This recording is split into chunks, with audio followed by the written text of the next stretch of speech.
prentsaurreko berri batera, zinemaldiko prentsaurreko berri batera, dakizuenez, aurten atal ofizialean aurkezten diren filmen prentsaurrekoak ditugu.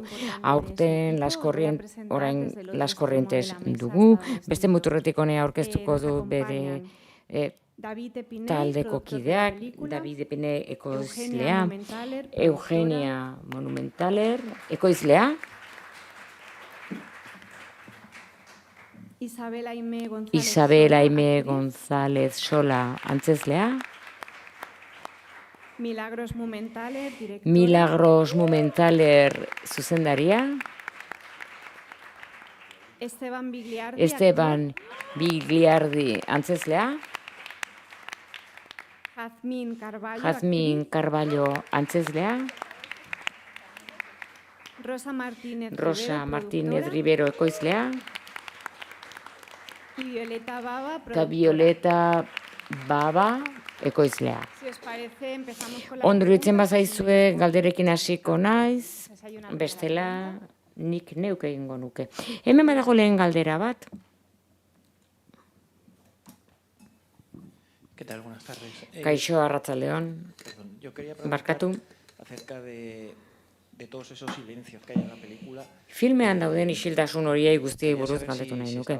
Jakin nahi nuke ea dena planteatuta dagoen gidoian, eten horiek, edo jadanik entseguetatik sortu diren, edo nola izan den. Todo pensado en el guión y Ea dena pentsatuta zegoen gidoian, eta gero galdetu nahi nuke, nik uste dut, predominaban los colores rojos. nagusi zirela kolore gorri, berde eta urdina filmaren planoa askotan, azken planoa oso gorria eta berdea da.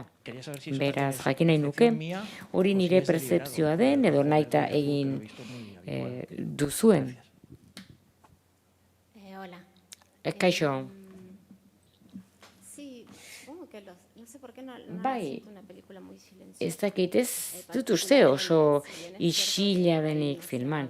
Egia da lehen 6 minutuan ez dela hitz egiten. Pero es como que no tengo Baina ez dut horren besteko pertzepzio hori izan. Bai, baliteke gidoian, bazegoela, oroar nik gidoi itxiekin lan egiten dut, eta improvisar. ez dago leku askorik improvisatzeko.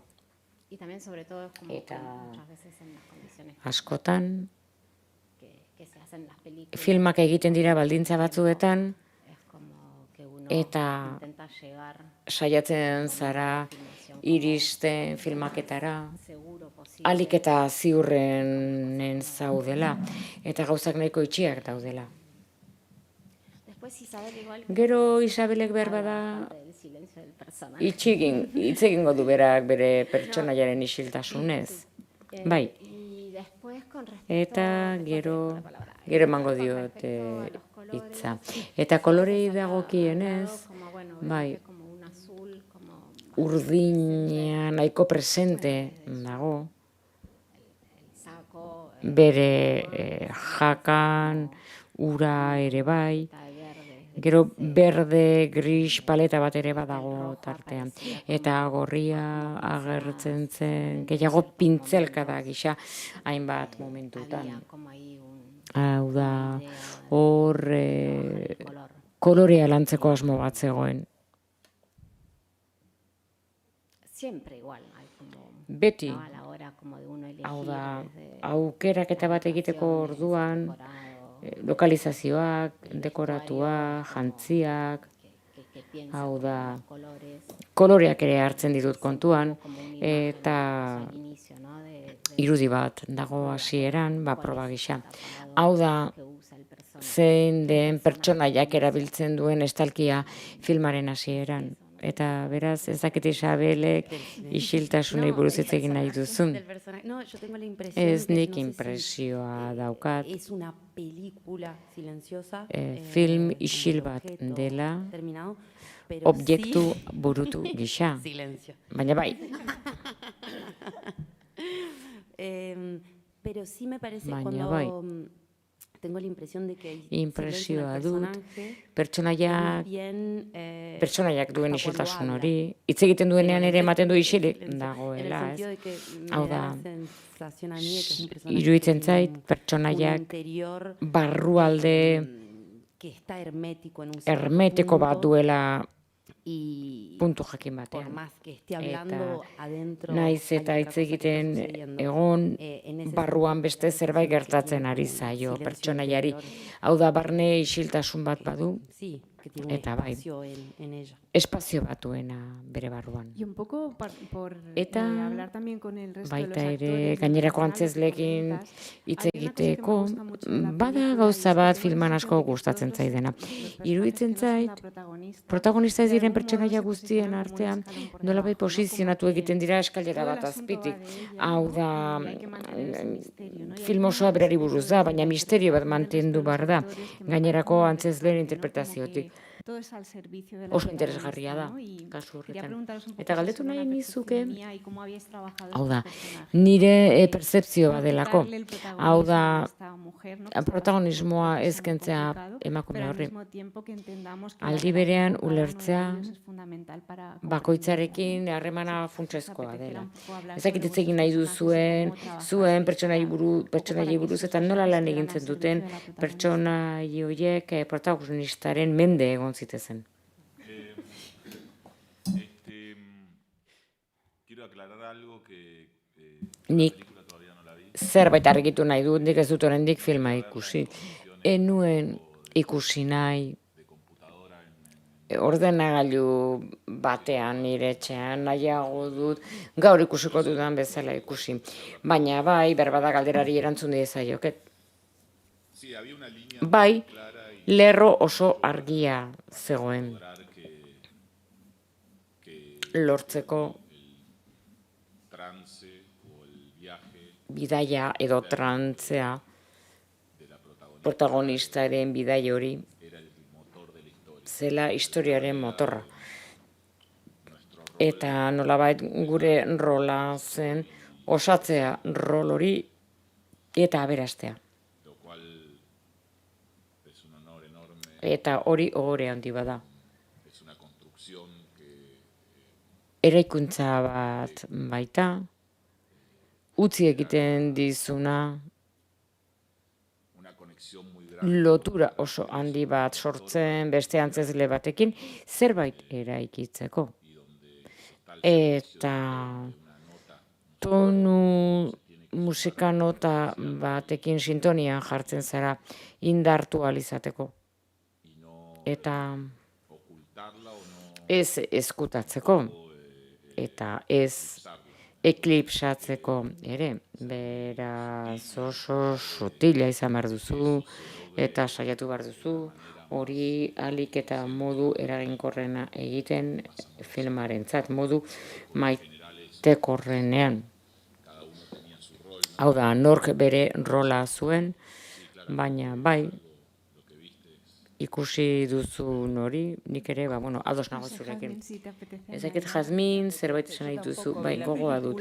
Nik ere ez dut filma ikusi, Estebanen antzera, baina esaten duzuen horrek pentsarazi egiten hau, eta sentitzen dut aberatsena, prozesuan enseguak izan zirela, filmetik arago. Hau da, ez nuen ezer egin behar izan, hau da, eta landu genuena izan zen Estebanek esaten duen hori. Hau da, harremana eta elkar ezagutzea, biak lagunak ziren eta bizitza asko zuten atzean eta behar bada filman zatitxo bat besterik ez da ikusten. Baina antxeguak oso potenteak izan ziren zentzu horretan. Eta oso beteak zeuden. Eta tira, hori oso ederra izan zen filman. Naiz eta gero filma bakarrik Milak osotasun hori egin zuen, oso ondo gainera. No sé si hay alguna pregunta. Ez dakit galderarik ote dagoen, bai, hemen lehen galdera bat, hemen neska horrek. Bueno, primero felicitarlos por la película. Bueno, zorionak filmagatik, zuzendariari, duela urte asko, Abrir puertas y ventanas zure filma ikusi nuen, eta hor bazeon hiru aizpen dolu prozesua.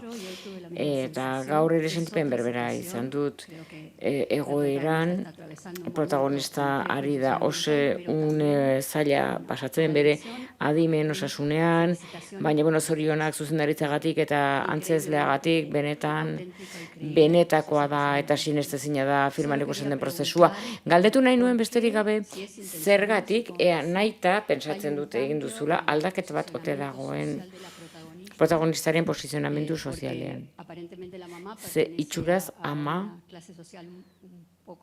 klase sozial ertainekoa den eta ezakit bera beste maila batetik datorren batekin ezkonduta dagoenez, edoia kasuala den. Eta ea horrek eragina du filmaren hasieran, non sari hori utzi egiten du, goi mailako klasea duen agertoki batean. Zerbait esan nahi du edo txiripaz jarri duzu? Ez dago txiripaz jarria. Garrantzitsua iruditzen zitzaidan, pertsonaia horretan, Linaren pertsonaian, ideia hori ez, hau da, iragan bat atzean utzi du, eta bere burua berrasmatzen ari da. Eta lehenik eta ben pertenentzia tratatzea, hau da, elementu bat gehiago jakean jartzen duena. Catalina, Lina jakean jartzen duena. Eta gero ere,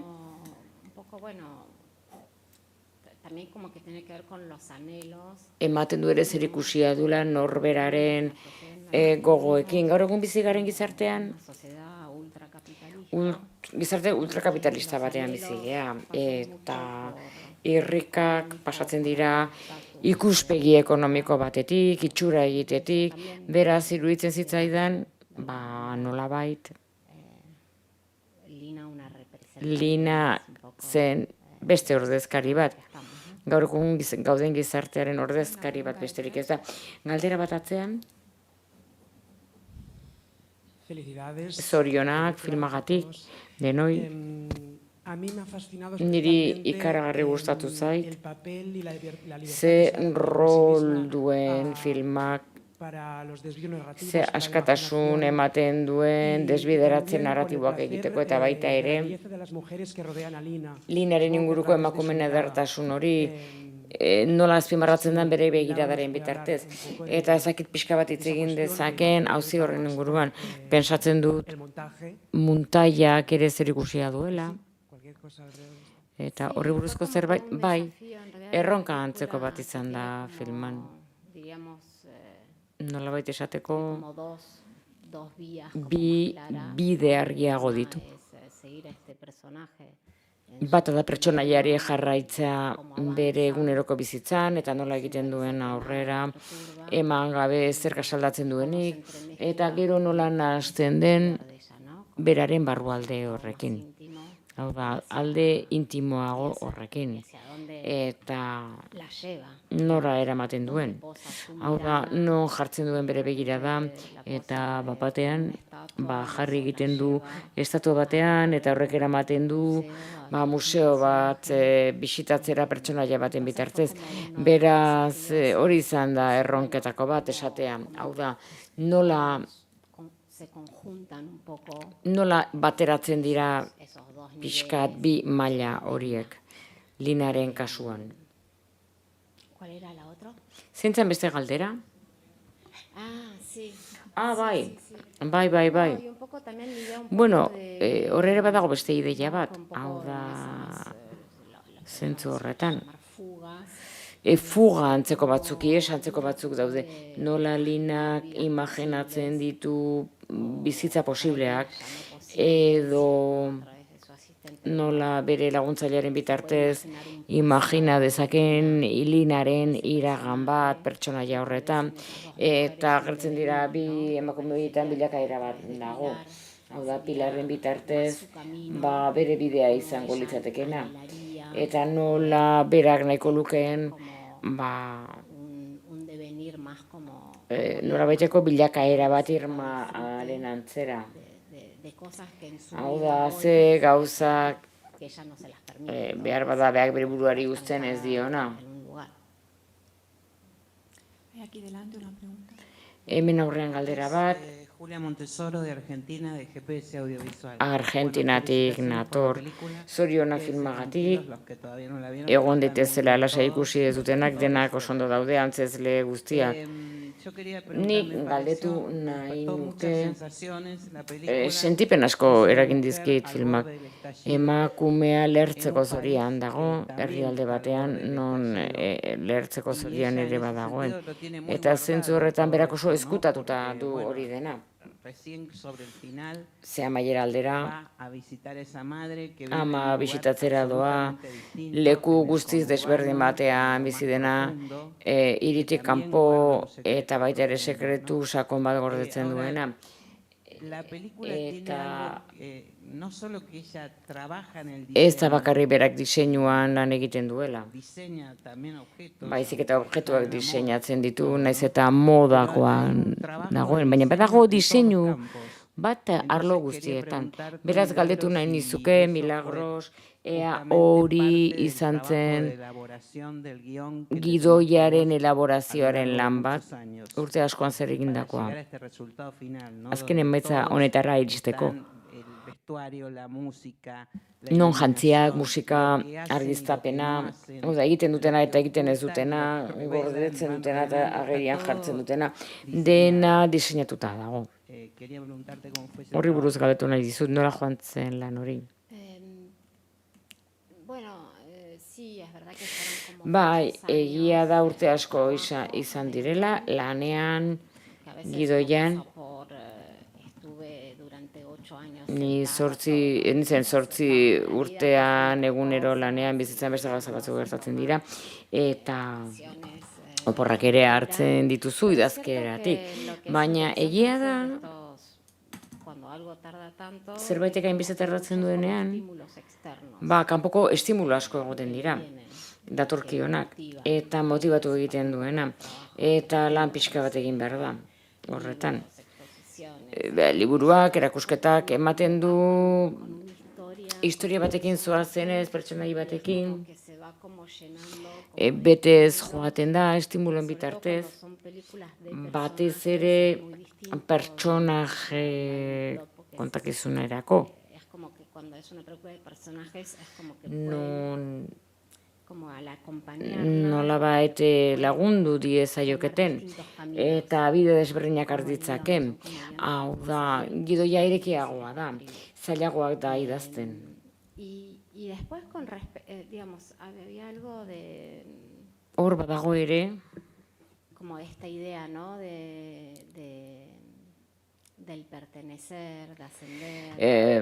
hau da, pertenentzia izatea, gora egiteak, hau da, modak badu nolabait, alde azaleko hori, baina beste alde batetik, da denok zeharkatzen gaituen zerbait, gure aurkezpen gutun bada edozein pertsonaren aurrean. Y por un lado Eta alde batetik oso bestearekiko ere harremana hor ezartzen da, Bedalinaren pertsonaiak en su necesidad bere behar horretan, de cambiar de vida, hau de da, sumarse a una vida un poco ajena. bizitza pixka eta arrotz batean sartzen denean, senarraren bizitza arrotz horretan sartzen denean linea, orduan, hau modaren ere sartzen da eta itxura egite horretan.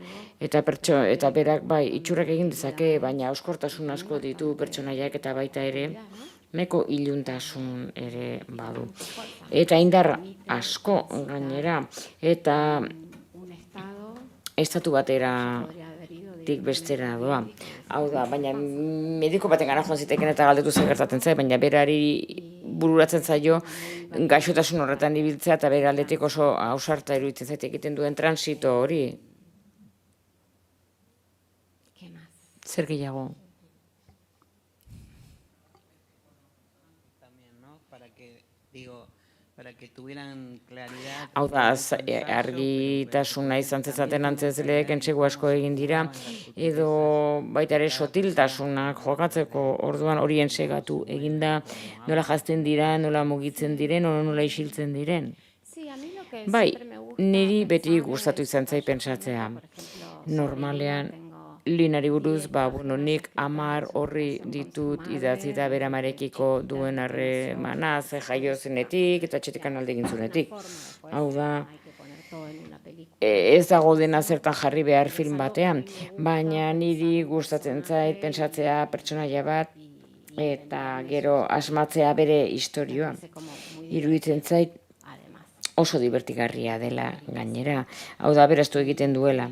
Eta gero gauza asko daude bere kabuz jariotzen dena, hau da y ya no es tanto lo que jadanik ez da horren beste como autor egile gisa pone, pero sino batek jartzen duena, que los baizik personajes eta ya exigen cosas. pertsonaiek jadanik gauzak eskatzen dituzte. Entonces, como Eta ese beraz, momento de la escritura, une hori, idazkeraren une hori, un momento ba, uno dice, ondo dago, ze esaten duzu. es así, tiene Bueno, que ez ir lina horrela da, eta hortik joan behar du, bera hortik doalako. Hau da, ia bizitza propioa du, eta hori ondo dago, eta definituz doa, pixkat pertsonaiak nolakoak diren. y se van dando solos. Eta bakarrik ematen dira. Beraz, bai, Sí, bai, son personajes eta gainera pertsonaia misteriotsuak dira. Baina denak gara azken batean misteriotsuak, ez? Lan haundia ere egonda Milaren aldetik, gure pertsonaien profilak idatzi ditu, eta hau da, eduki dituten txeguak, adibidez, jarrera hobetzeko, beto xertzeko, modu jakin batean egoteko, hau da, behar bada, Donostian saria irabazi zuena, eta kostaldean harrapatu egin du eurizaparrada batek, beraz zentzu horretan asko lan egin genuen. Hau da, nola baita eraikitzen joan ginen, eskuak nola mugitu, nola begiratu. Bai, cada cosa que agarrás sentís que bai. es mío. Une oro, bueno, ez Estebanek esaten zuen, bueno, hau nere lorpena da, hau ikutzen dut, hau da, asko lan egin genuen gorputzarekin. Ematen du esoterikoa dela, baina filmatzeko bitartean, hasten zera horretaz guztiaz pentsatzen. Informazio hori,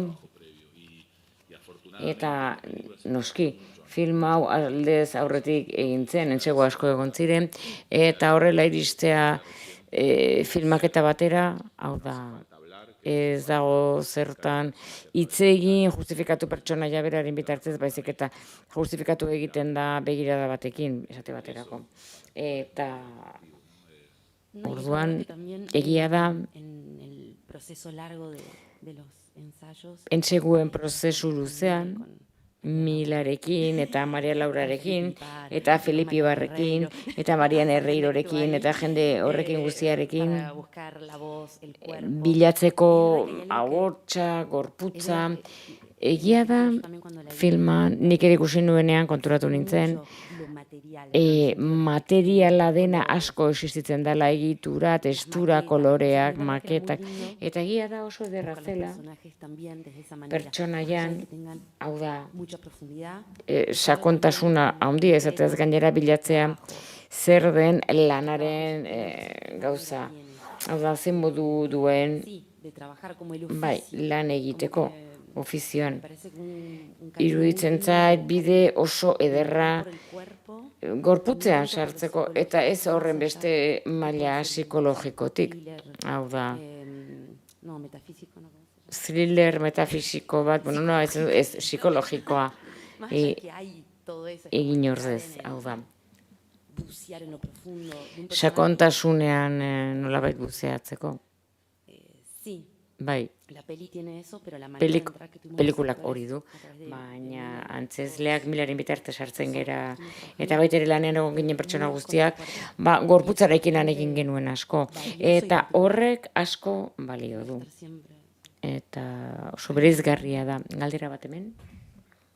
Trisha Baki, Trisha Baki, arratsaldeon. Arratsaldeon. Arteak ze eragina du film honetan, artelan asko ikusten dira.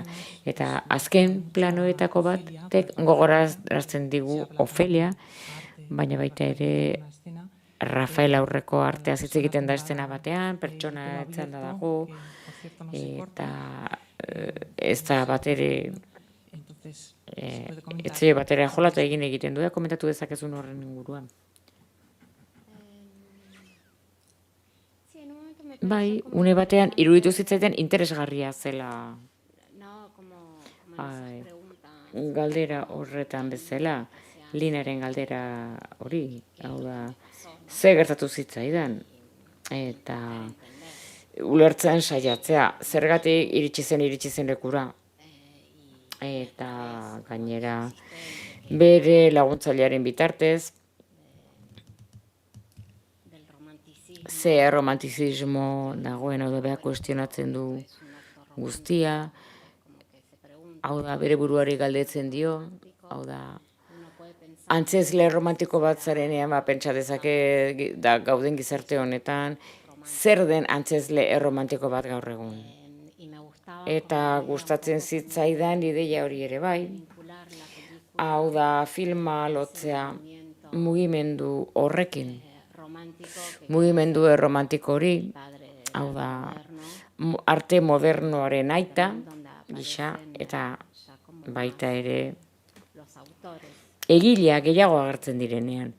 algo del gesto, Hau da, keinu bat, de la pincelada, de la expresión adierazpenaren pintzelka da hori, del artista, artistak duena. decía Eta iruditzen zitzaidan, que hoy por hoy gaur egun estaba bueno reivindicar, iruditzen zitzaidan ondo zegoela aldarrikatzea. bueno, desde esta Bueno, película y film honetatik, a través de Lina, eta Linaren bitartez. que también ella, Eta gainera, de alguna manera, berak, es un nolabait, personaje que pertsonaia bada, bete egin zuena, o que intenta cumplir edo saiatzen dena, los betetzen, mandatos, aginte guztiekin, eta inposatzen egiten duena gizartea gaur egun. Hau da, oinarritu egiten dena batez ere ilustrazioaren oinarrietan, baliotan. qué posibilidad Eta hay ze de quebrar eso, aukera daude gaur egun horrekin hausteko zaila da. poder decir Zaila da esto esatea, no, ¿no? hau ez. Entonces me parecía como Beraz, que Lina iruditzen zitzaidan, cuestiona también Lina eso, kuestionatu cómo egiten duela se ere es hori. Hau da, mujer en esta sociedad, nola izan gaitezke emakumeak gizarte honetan, cuando ya uno cumplió jada norbaitek laukitxo batzuk jadanik bete dituenean, beti dago beste aukera bat, o no. edo ez. Entonces me pareció que estaba bueno Iruditu traerlo zitzaidan otra vez, egokia zela, artearen bitartez hori adieraztea. Mientras salen más preguntas, yo Galdera quería gehiago hacer una pregunta sortzen diren Milagros. bitartean galdera bat Pasó egin una cosa nahi muy curiosa dizut. cuando el Mila, comité de selección vimos la película, aukeraketa batzordeak pensamos filma en ikusi tres genuenean, películas que para pentsatu nosotros genuen resonaban guretzat mucho, en las oso cuales antzekoak eran zirenak. Vértigo, la Vertigo, película Hitchcocken de filma, la idea del personaje jadanik Sobral, pertsonaia bikoiztuaren ideiatik hasita eta elementu batzuk oso ikonikoak, un poco en relación al ba, comentario que pixka hacía la bat, compañera kide batek egin duen, Carrillo, ¿no? Y cómo se nos iruzkinari dagokionez, ba, hilearena nola agertzen den filman. Eta baita ere, Polanskiren filma Posesion, ba, ze harreman fisikoak duen protagonista bere etxearekin eta bere hiriarekin. Hau da, eta atentzio ditzen ziguna zen, ematen zuen filma, ez dakite referentzia gisa erabilia izan zen, baina ematen zuen bi film horiek hor zeudela, baina zure filman nolabait elementu generikoak kendu izan bazenio bezala. Hau da, thriller puru bat egiteko eta zure eremu intimoago batera eramateko. Beraz, galdetu nahi nizkizuke bi gauza horiek. Ea gure susmo hori egiazkoa den, ea bi film horiek garrantzitsuak izan dira zuretzat film hau egitean, eta bestea, generikoarekin duzun flirteoa Isabelek esan duen bezala, baina leku esan oikotik tropoetan erori gabe, eta ea kontatu nahi diguzun zerbait. Sí, Bai, Bueno, Posesión egia es esan, una película que revisité. nik Posesion filmak, ez nuen berriro ikusi, film hau egiteko orduan. No sabía como había algo que Egia esan, un poco revisitar Hitchcock Hitchcock berrikustea eta pixka bat pentsatzea zein zen esaneratzea non plano bakoitzak bere arrazoia duen eta plano neurriengatik nik film bat ikustean ulertu dezaket momentu bakoitzean gertatzen dena. Hori iruditzen zitzaidan interesgarria egitea eta gero behin aipatu nuena Gabrielekin, argazki zuzendariarekin. Hau da, zuk Hitchcock ikusten duzu gaur egun film bat, ikusten duzu plano segida eta ematen du begia ohituta dagoen film zinematik aldenduta harridura bat dagoela gauza arrotzen bat eta protagonistaren egoera hori bere ingurunearekin harrituta sentitzen denean, zerbait erraro balitz bezala bazeuden, bai, gauza batzuk hortik atera eta film batean jarrita. Gaur egun horrek nolabaiteko harridura edo arroztasuna sortzen zuen. Eta gero bai, beti asmo bat zegoen mantendu alizateko nolabaiteko tentsioa, hau da, ez jakin nora joango den ikuslea. Eta beti ere bilatu nahian, ze gertatu daiteke orain. Beraz, bai. Ez da thriller bat, baina muntaiatik asko pentsatu zen nola eutsi tentsio horri, hau da pertsona bati lagun egiteko, alde intimoago batetik. Eta horixe, eskerrik asko ez dakit beste galderarikote dagoen. Bai, galderak ateratzen diren bitartean, niri biti, mailan dauden pertsona guztiak ez parte hartzea, pena ematen dit, eta lana kolektiboa delako, eta koizleen lana garrantzitsua delako batez ere, zinema ez oso erraza denean, finantzatzeko erraza ez denean, eta arriskutsua denean, olako film bat egitea, beraz gonbidatzen zaituzet pixkat kontatzera, ze ulertzen dut, harreman estua duzuela Milagrosekin eta beste batzuetan lan egin duzuela berarekin, baina jakin nahi nuke zergatik sinestu zen duten proiektu honetan eta zuen esperientzia filmarekin, eskerrik asko. Bueno, voy. Y nos vamos completando. Sí, primero decir que junto con Alina Films, Eugenia y David y Ruda Cine, que somos Rosa Martínez Rivero y yo, produjimos los 3 largos de Milagros Mumenthaler. Y cuando Milagros empezó a escribir, o sea, no teníamos ninguna duda de que la que... Ez genekien inolako dudarik lagundu nahi geniola.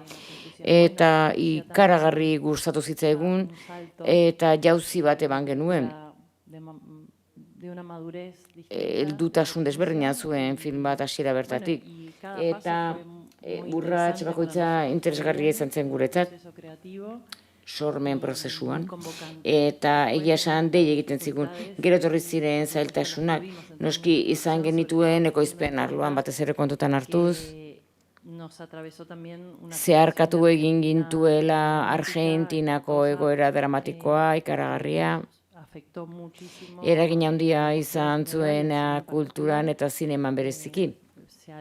Esan da asko gune honetan, hau da, administrazio batek zinema asko zigortu du, eta gaur egun film hau ezingo ziteken egin edo behintzat ez daudela sustatzeko moduak eta une hartan.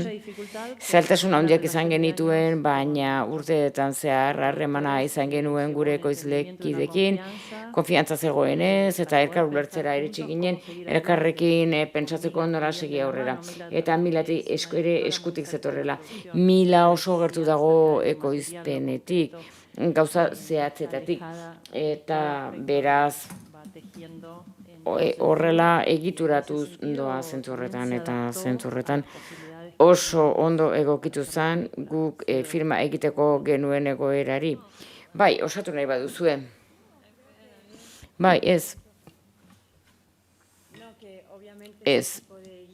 Gidoi mota horiek edo zinema mota horiek gero eta zailagoa dira finantzatzen Argentinan unean dugun egoeragatik, guk Suizatik finantzatu genuen filma, eta batzordeak gero eta selektiboagoak dira, maila narratiboan segurtasun bat izan behar duzu, alderdi formalean ere bai, beraz, bueno, nik gidoia irakurtzen dut, eta noski dena ulertzen dut ez dut inolako itzulpenik behar, baina noski denak ari gara mila laguntzen hasieratik eta konbentzituta dago, bera aurrera eraman behar dela eta batzordeak konbentzitu egin behar dira, lan komplikatua da.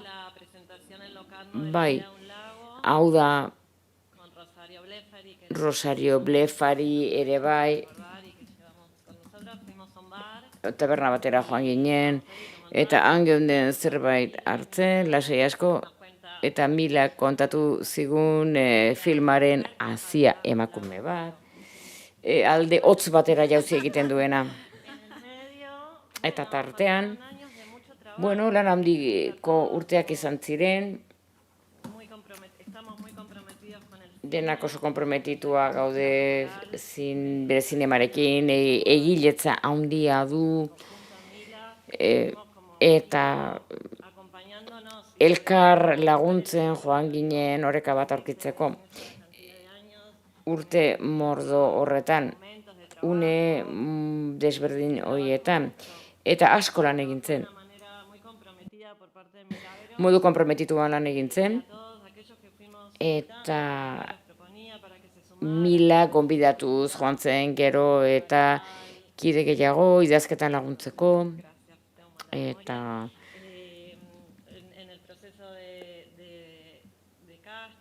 casting prozesuan ere entseguetan, beraz, denbora oso luzea egon zen filmari eskenia eta oso ondo aprobetxatua.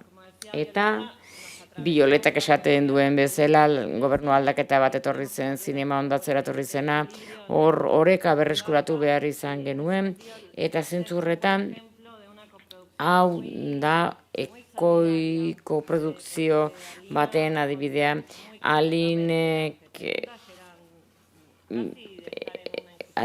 bide gurutze batean zeuden galdera batzui erantzun zien, eta horrek itxarpena ematen digu. Hau da, bueno, hau adibide bat da.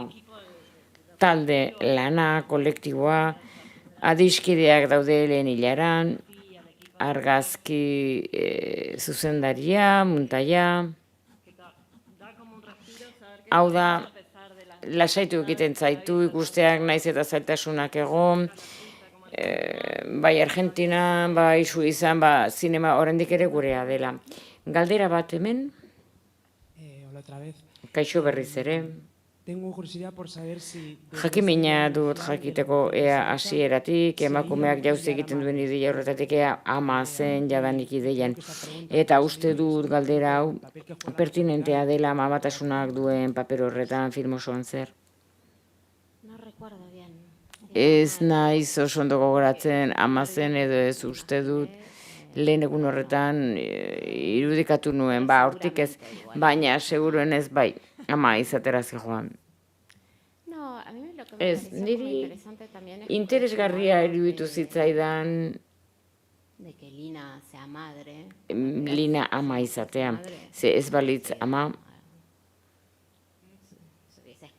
ies egingo zuen. Hau da, alaba da nolabait esateko aingura. Eta berak egiten du geldiaraztea. Eta gero gustatu zitzaidan ideia hori, asmoa hori. Hau da, ze harreman duen bere amarekin, hor abandonu harreman bat dago, amak lehen da bizi abandonatu egiten du, eta lugar para poder ser. leku jakin batera joan behar izaten du bere burua eraikitzeko eta bizitza bat eraiki ahal izateko, baina mamu hori itzuli egiten da, oso modu trinkoan. Eta iruditzen zitzaidan, El logro de Lina Linaren lorpena dela istorioa ez errepikatzea. Hau da, lortu egiten duela gelditzea, eta ama izatea bere zailtasunekin, bere gora berekin, baina uste du filmaren amaierako hori nahiko argi duela. Bueno, vamos a dejar aquí la Bueno, hemen utziko dugu prentsa aurrekoa, Las Corrientesen aurkezpena, eskerrik asko taldeari hemen egoteagatik, suerte handia arratsaldeko pasearekin, eskerrik asko.